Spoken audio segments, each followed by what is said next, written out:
Mare, pinapatawag ka ni Team Captain. Nagka-problema ata sa data na ipinasa mo. Ha? Wala naman akong pinasang load sa kanya, Mare. Kaya mo yan, Mare. Tutulong ako sa iyong maghanap ng bagong trabaho. Oo nga.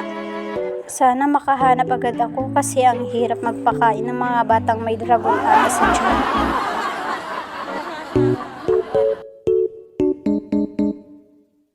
Cheer up, Jessica. Para sa mga anak mo, kayanin mo. Tama ka, cheer up sa akin. Sir, pinatawag niyo raw po ako.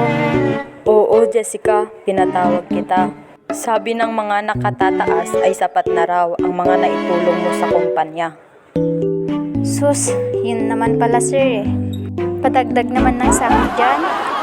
So sir, hindi ako matatanggal sa trabaho? Ikinakalungkot kong ibalita sa'yo na ito na yung final destination mo kasi absent ka ng absent. Pero wag kang mag-alala at ire-recommenda kita sa mga kakilala ko dahil alam kong best in absent ka. Ganun po ba sir? Sige po, uuwi na po ako. Umsin!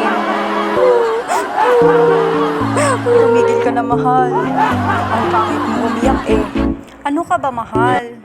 Kaya natin to. Dito ka na lang muna sa bahay para maalagaan mong mga bata. Ako na munang bahala.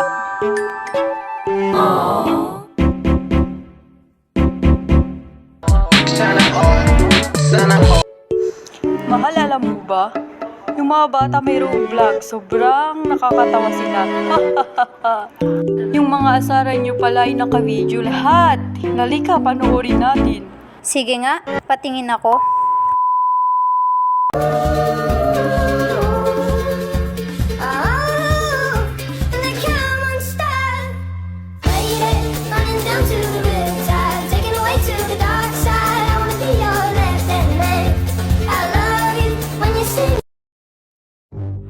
Hello! Kumusta kayo dyan? Ako nga pala si Leslie at ngayong araw na ito ay kukwento ko sa inyo kung gaano ako kawalang utak sa pagtatanong sa mama ko noong ako'y wala pang masyadong muwang sa mundo. Ito yung mga panahon na katiting pa lamang ang utak ko sa mga bagay-bagay sa mundo.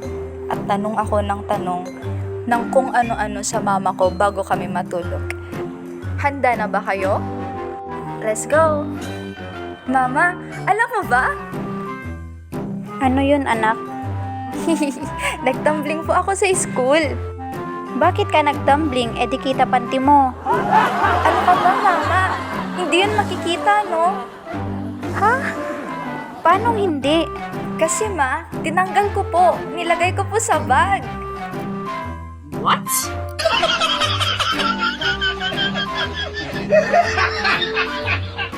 Siyempre, hindi lang yan ang nakakatuwang pagtatanong ko sa mama ko na hanggang ngayon ay chinchismis pa rin niya sa mga kamaritas niya.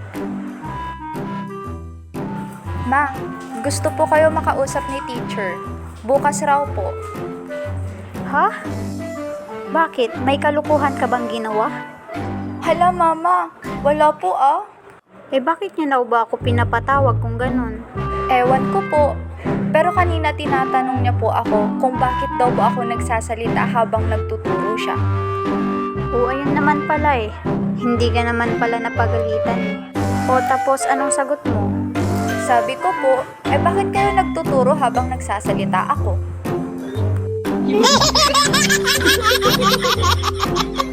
Diba? Tawang-tawa ang mama ko.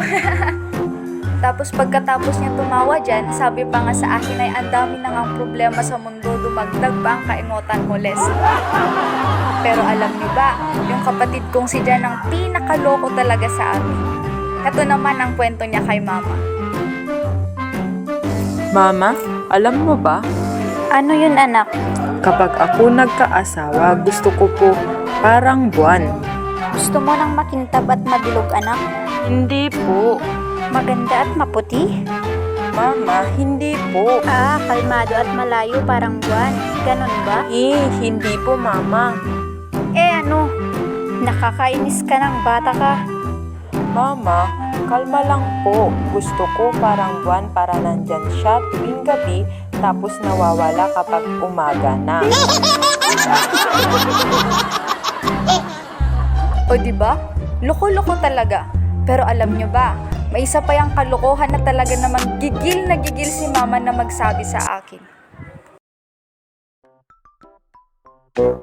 Mama, pwede ba ako magsabi sa'yo? Oo naman anak, ano ba yun? Kahapon po kasi nasa jeep kami tapos sabi ni Papa, ibigay ko raw po yung upuan ko doon sa babae. Very good anak, maganda yung ginawa mo. Proud na proud ako sa'yo.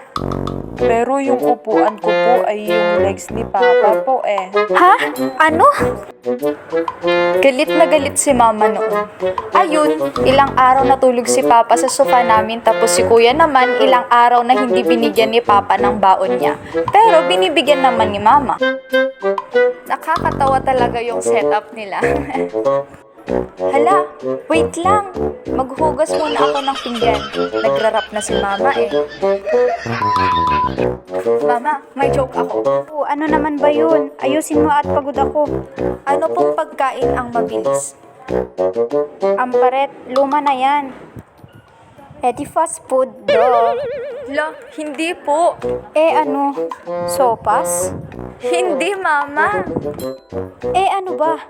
Nauuna yung tawa mo, hampasin kita dyan. Hala, Mama. Di yung ano po, yung itlog. Ha? Anong itlog? Mama, di yung kwek-kwek kasi quick-quick po siya.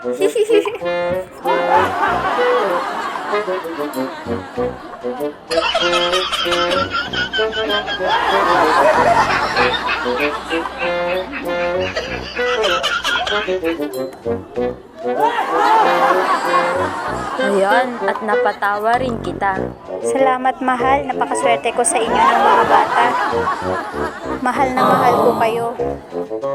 Mahal, paano kaya kung mag-vlog kayo ng mga bata nang sa ganun ay may mapaglibangan at banding na rin kayo? Nang sa ganun ay hindi ka na nalulungkot.